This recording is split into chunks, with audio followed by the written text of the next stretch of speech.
Salut à tous, c'est Steven, et ce soir, après plusieurs mois d'attente et de nombreuses versions bêta, 5 au total, iOS 8 est enfin disponible pour tous, donc c'est la version finale et publique, disponible pour tous les appareils qui tournaient déjà sous iOS 7 à l'exception de l'iPhone 4. Donc pour tous les autres, iOS 8 est disponible en mise à jour, mais pas pour l'iPhone 4 malheureusement qui ne supporte pas cette dernière version.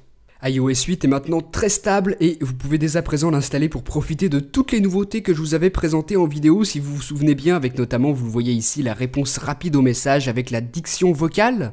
Siri a été bien améliorée, l'application photo, on l'a vu aussi, a été totalement repensée avec iOS 8 et on a aussi ce clavier avec la fonction QuickType bien pratique qui vous offre une prédiction de mots. Donc ça c'est quelques nouveautés d'iOS 8, entre autres parmi toutes celles que je vous ai présentées en vidéo. Donc je vous conseillerais, si ça vous intéresse, d'aller voir tout ça pour avoir beaucoup plus de détails. Pour installer iOS 8, c'est tout simple, mais ce sera pas forcément la même technique suivant l'état de votre iPhone, de votre iPod Touch ou de votre iPad. Donc si vous n'avez pas de jailbreak dessus, vous pouvez très bien mettre à jour à iOS 8 en passant par les réglages d'iOS, sans forcément utiliser iTunes, mais vous pouvez le faire aussi si ça vous intéresse.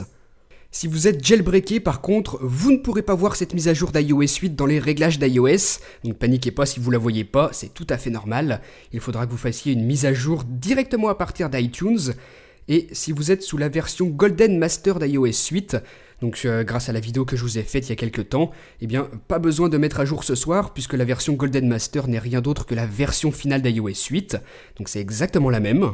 Enfin, si vous êtes encore sous une version bêta d'iOS 8, par exemple la bêta 5 qui est la dernière, à ce moment-là, vous faites une restauration à partir d'iTunes et il vous installera la dernière version, donc la version finale d'iOS 8 disponible à partir de ce soir. Voilà, donc dès à présent, vous pouvez passer sous iOS 8, faites la mise à jour, mais par contre, je vous la conseille pas vraiment si vous êtes sur un iPhone 4S, un iPad mini de première génération ou encore l'iPad 2, comme c'était le cas avec les précédentes versions d'iOS et les anciens appareils.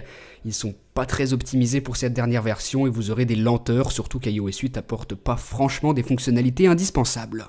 Donc voilà pour tout ce que j'avais à vous dire. Maintenant, vous pouvez faire cette mise à jour d'iOS 8 que vous attendiez tous, soit à partir des réglages d'iOS, soit à partir d'iTunes, ou encore grâce au lien de téléchargement direct d'iOS 8 que je vous ai mis dans la description de la vidéo. Ensuite, gardez bien en tête que si vous faites la mise à jour sous iOS 8, vous perdez automatiquement votre jailbreak, et qu'il n'existe à l'heure actuelle aucun jailbreak sous iOS 8. Comme chaque année, il faudra sans doute des semaines, voire des mois avant d'avoir un jailbreak d'iOS 8. Donc gardez bien ça en tête, si vous tenez au jailbreak, ne faites pas la mise à jour, surtout que vous n'aurez pas de moyen de retourner sous iOS 7. Voilà, donc maintenant que vous savez tout, dites-moi si vous allez passer sous iOS 8, et moi je vous dis à très bientôt pour une prochaine. Salut!